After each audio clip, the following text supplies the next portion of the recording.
coming from Tonga and just being exposed to so many different ways of life and so many different ways of living was challenging. And I think as a kid, I think even now that I'm older, I'm still processing some of those situations in my mind as a young girl, remembering when I came to America and like seeing how everybody had way cooler clothes than I did. I came from Tonga, and so I think although it is difficult sometimes to balance my Tongan identity and my identity as a woman living in a Western country, I think it's absolutely doable as long as you stay true to yourself. I think one value that I have learned and appreciated was staying close to God.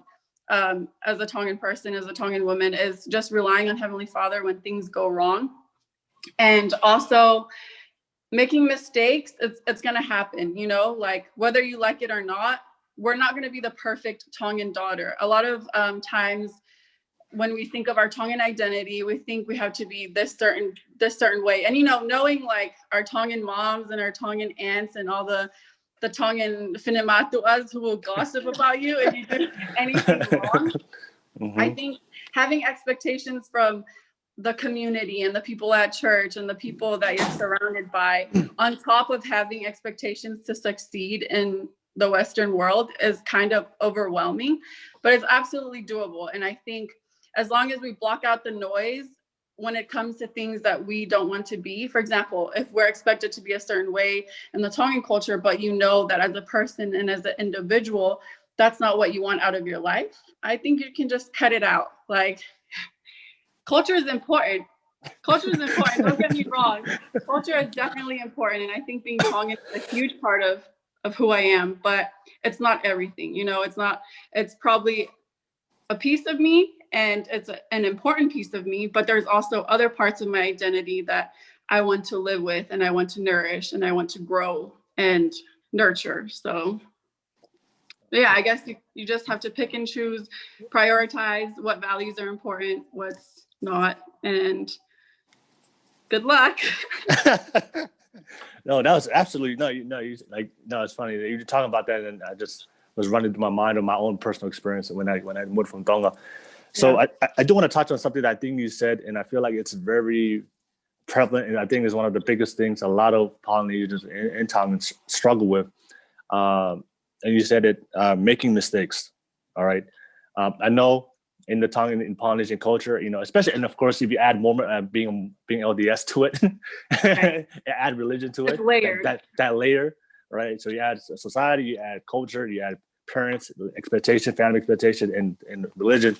I know a lot of times in our culture that we have the expectation to be perfect all the time, and I feel like it's probably more focused and intense on women too. I feel like women, you guys, there's more pressure for you to be perfect. Because the one thing I remember, I had a podcast and I asked that question, and she said, you know, the hardest thing about being a Tongan woman is you get shamed for everything you do, big or small. That's you can step outside the house and get shamed. Just walking down the street, you just with the wrong seat with the wrong person, you know, you just automatically judged, criticized, and shamed, right? Like. Right. The Tongan gossip news goes viral quickly. It's faster than social media. That's so true. It's faster now. Yeah, you're right. One person can blast you, and the whole world will know everything you did. Even your auntie from like Tonga has no internet. She'll find out something. They will ta'aki you, dude. They will ta'aki you. Like, hang your bones to the dog. Exactly. Yeah. So and number one, the one thing I want to say about that is, number one, no one's perfect. All right, just straight up, right? No one's perfect. Your parents are not perfect.